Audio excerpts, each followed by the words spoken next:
In a previous video, we went through the steps of integrating DBsign into a web application using the JSWS JavaScript library that allows you to sign data leveraging the client certificates that your users have issued to them on their computers and imported into your browsers.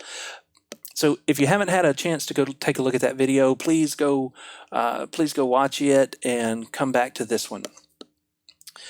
But now we want to look at what happens if your users don't have certificates, which is likely to be the case for home users unless your organization has issued them a smart card or something like that. So we're going to need a way to sign data without relying on a client-side certificate.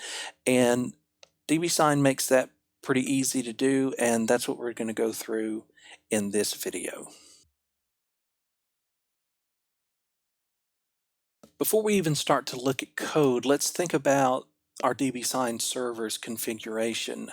Now, previously in all these examples, we've set things up so that the user could sign with their certificates, and we haven't enabled user mode signing or signing with a user ID. And so we need to do that. And to do that, let's go ahead and open up our DBsign config editor and open our DBsign configuration file that's in our Tomcat deployment.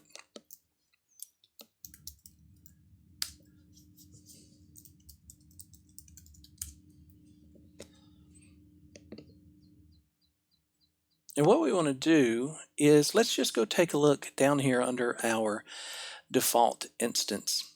And we're going to scroll down to the request security section.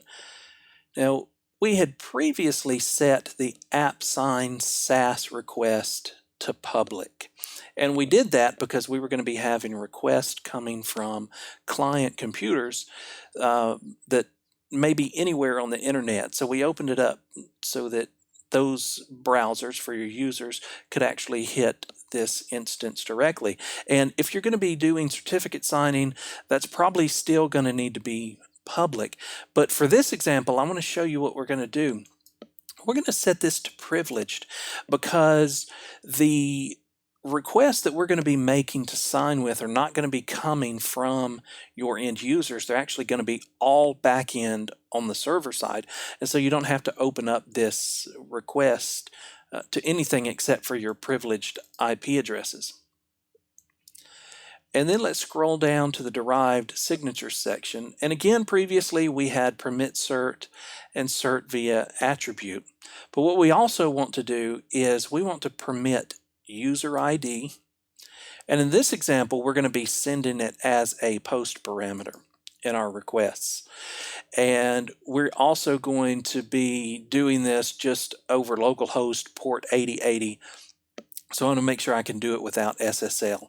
Now, there's all kinds of different options here that you can lock this down further and do all kinds of different things. But for this example, we're going to keep it simple.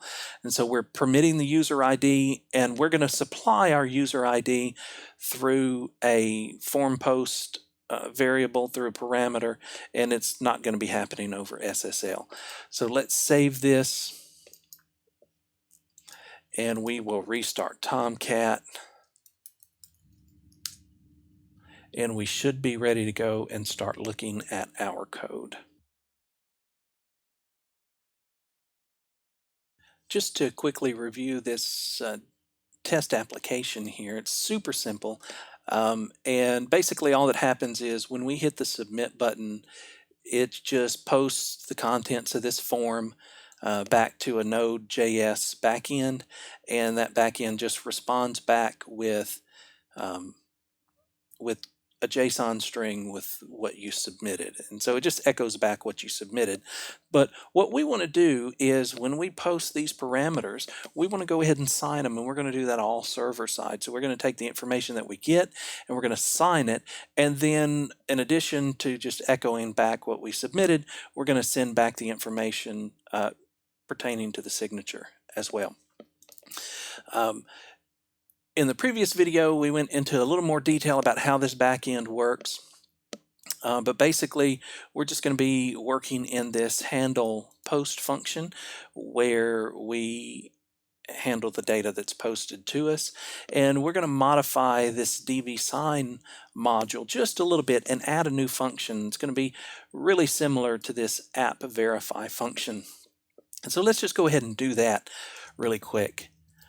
We're going to export a new function called app sign.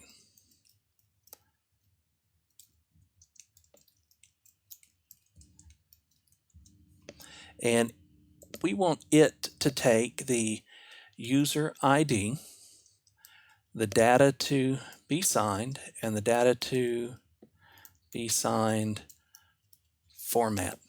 Now, this user ID for our purposes really isn't anything specific. It's not specific to DBsign. This is just going to be a string. This could be a username from your system. It could be an email address. It could be the person's full name. It could be just a user ID string identifier, whatever it is that you identify your users as. And that's what's going to go in here.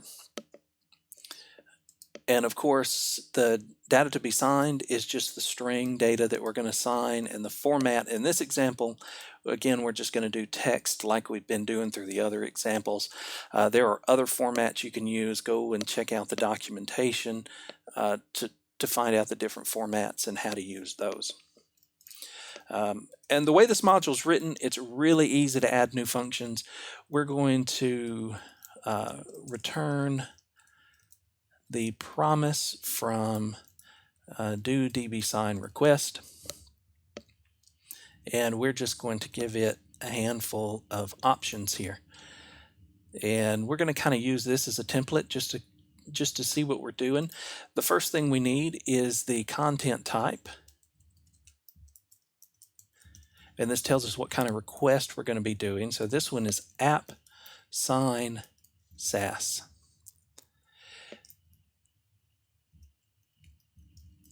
And then we're going to have several others. I'm just going to go ahead and do some copy and pasting to make my life a little easier. The first thing we want to do is tell the app sign SaaS request the type of authentication we're doing. And remember, in this example, we're going to be using user ID. The only other option is cert. User ID and cert for cert auth type. And then we need to give it the actual user ID that we want to sign with.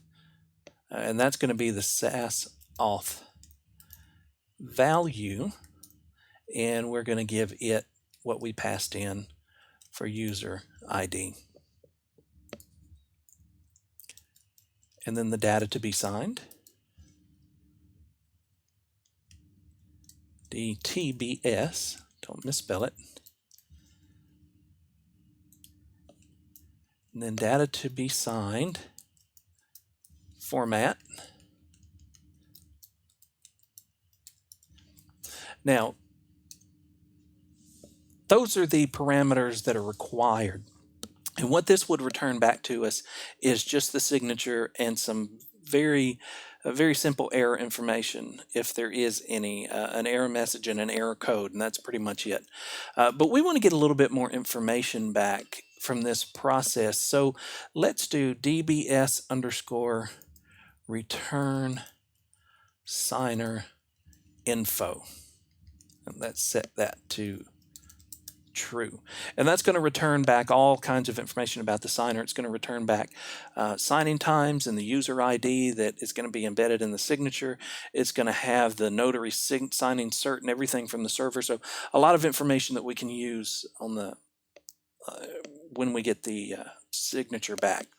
So now we've got a new entry point in here into DBsign, and it's going to make the request for us. So let's go back in here where we're handling our post, and after we've read in the data that's been submitted to us, and let's call dbsign.appsign.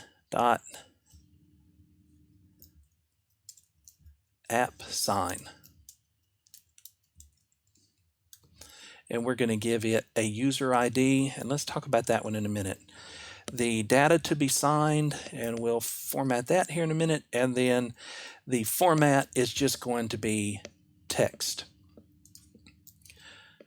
So as we did in previous examples, let's just sign the first name and the last name, and that's going to be in submitted data.fname and submitted data.l name, first name and last name. And for our user ID, again, this can be pretty much whatever it is that identifies a user for you. So I'm going to say that in this application that we've authenticated this user already, and we know that his user ID is Bob1234. Again, this is totally up to you. It could be an alphanumeric user ID, it could be an email address, it could be the name, whatever you want it to be, whatever you want your users identified by, however you do that in your system. And again, this returns a promise. So we have a .then function that will return back the response from the DBsign server. And that is what we're going to process a successful request with. And then there's also the catch function that's going to return back error information if the HTTP request failed, and we will worry with that as well. So we don't want to process this request like we had done previously until after we do a signature. And so let's do that there. And if there's an error, let's just return back an error message, and we'll give that the error.message. And up here in the response, let's just return back, let's say DBS app sign response. And we'll give it the response that comes back from this operation. And that should just about do it. So let's test that out. And let's kill our node back in and start it back up. And we'll hit this submit button right here. Thank you for submitting your information. So now what we get back from the server should have DBS app sign response info, and there you see all kinds of stuff. We see the notary certificate from the server side that was used to generate the signature. We see the signature itself, and again, an error code, success or failure error messages. And then we go down and we can see signer info. So let's look at signer user ID, and we can see that that's the user ID that we gave it. And so you can use that information to display more information about the user that you can query up out of your own tables or wherever you get it. And that's pretty much it. So we have generated a signature here using user mode where there was no certificates involved on the client side, but everything happened on the server side, and we were able to supply the user ID that we wanted in that signature. And now if you go back to verify this signature, you'll also be able to get that username back out from the DBsign response from the app verify call. So when you go back, you'll be able to display who signed it and when they signed it and all that kind of good stuff. So that is user mode signing. Stay tuned for future videos and let us know if you have any questions.